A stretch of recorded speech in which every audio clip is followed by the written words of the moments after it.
I'm your TA, Mineral Max. I'm sure you want me to talk about rocks, but to understand rocks, you have to understand minerals. What the hell is a mineral? A mineral is any naturally occurring crystalline material with a definite chemical composition and a crystal structure. They're not going to cure your mental health issues. Go to therapy. Tough guy. But they sure tend to be pretty. But in order to identify minerals, you have to look for their mineral properties. Now let's talk about the habit of a mineral. Crystal habit refers to the way that a mineral forms. Minerals can appear with two major habits: aggregates and crystals. And there are two basic types of aggregates: granular and massive. A granular aggregate will appear as a combination of crystals, but a massive aggregate will look like one solid mass. But it's not that cut and dry, and like in Dungeons and Dragons, there are modifiers. Nerd for understanding that your head belongs in the toilet. Such as micaceous, which, as the name implies, means that it looks like a mica, which is like sparkly fish food. And there's oolitic, like this oolitic hematite, basically meaning that it formed in a bunch of small spheres. It's probably really hard for you to see it when I hold it up like this. Now, as geologists, we often use something called a hand lens to see things up close, right? And under a hand lens, I can see all the oolites. But I actually have a much more fun instrument here to use to show you these oolites. Enter the Beaver Lab Smart Microscope M2. Now let's power up this sexy hunk of junk and see those oolites. So I'm actually recording a video right now on my phone of these oolites. They look great under the microscope, actually. The level of detail is pretty good, but it's a little bright. So I'll just go ahead and turn down the brightness. Wow, you can really see those spherules now. And that texture is what we call the oolitic habit. Fibrous aggregates literally just look like fibers. Like, come on, self-explanatory, right? Columnar aggregates like this barrel, not like the kind that Donkey Kong throws. Nerd for understanding that your head belongs in the toilet. But that's how I remember it. Looks like a column, right? And platy aggregates, like this platy gypsum, look exactly how they sound. Platy.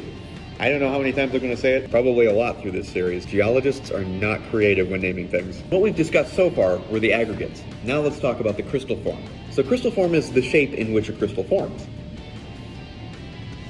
The crystal form of a mineral is simply the three-dimensional shape that it naturally forms it. You got your cubes, you got your octahedrons, you got your dodecahedron. Nerd. Rhombohedrons, trigonal prisms and pyramids, hexagonal prisms and pyramids, and then monoclinic. Color. And a great example for talking about color is quartz. Now, for any of you nerds who like Steven Universe, you're going to recognize all of these. So obviously pure quartz just comes in white. But you've also got rose quartz, which comes in pink, amethyst, which comes in purple, and jasper, which comes in orange. And you've got smoky quartz and a bunch of other types of quartz. Anyway, geologists are not immensely creative when they name things. Names of properties and rocks and minerals will oftentimes give a lot away. Now, the color of a mineral is not a good way to tell what a mineral is. Like I said, these are all quartz. But just because this one's white doesn't mean that this is quartz too, or this, or this. But minerals do tend to show up as a certain color. The next important property is streak.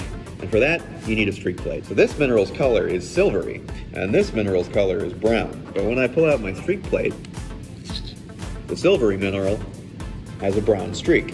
The streak is essentially the color of the powder of the mineral. So if I take this brown mineral,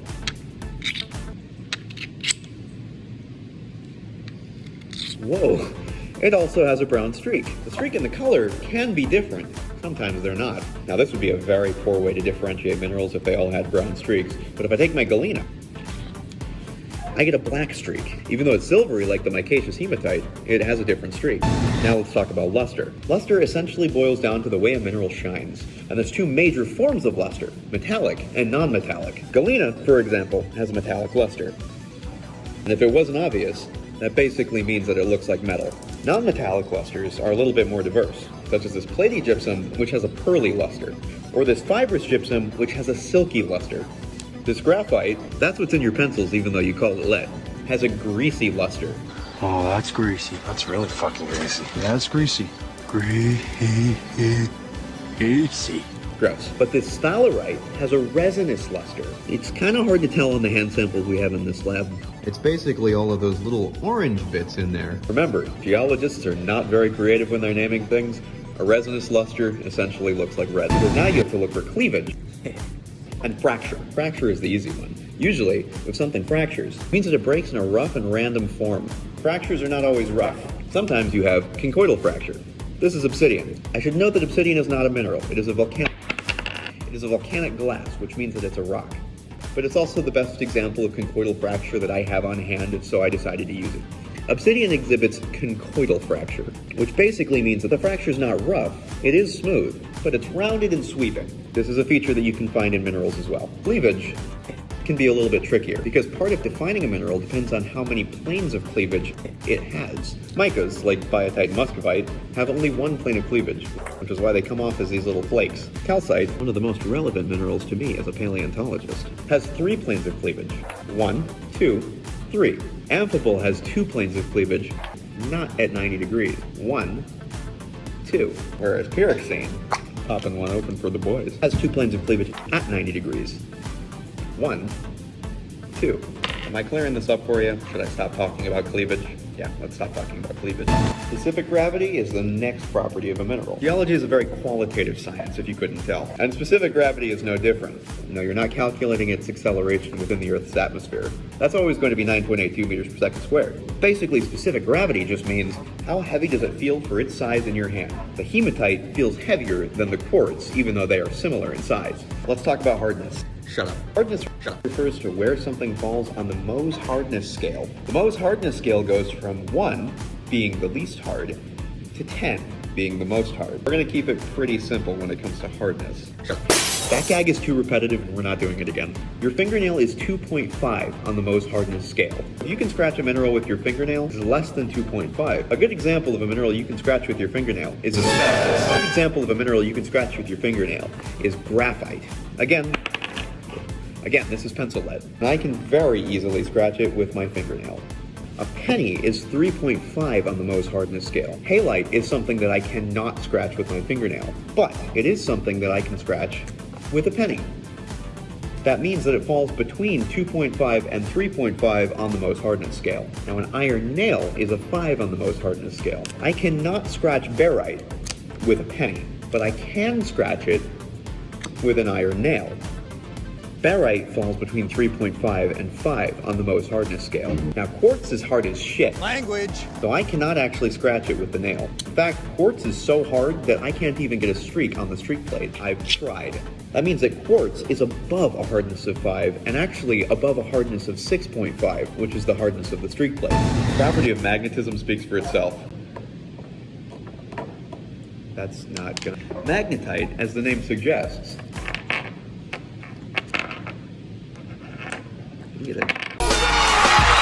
is magnetic. Fuck.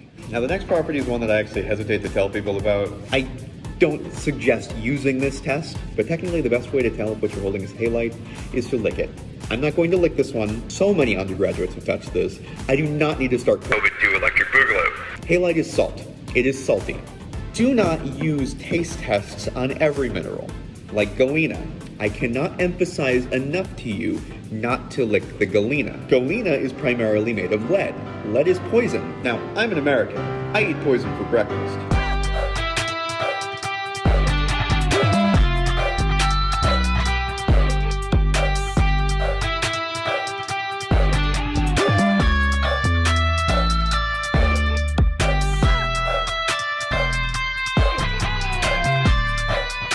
But this will make you very sick. Of course, minerals also have unique properties.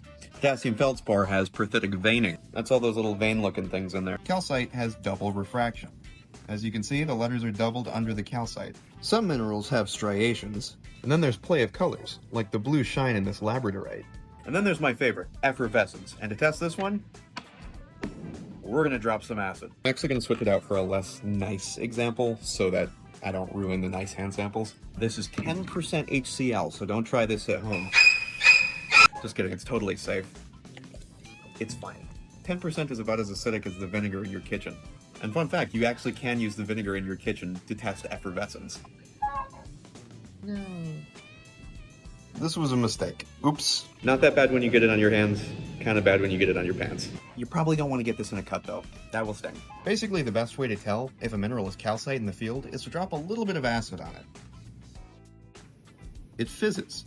That's effervescence. Now you know your mineral properties. Tune in next Monday and we're going to actually start identifying some minerals.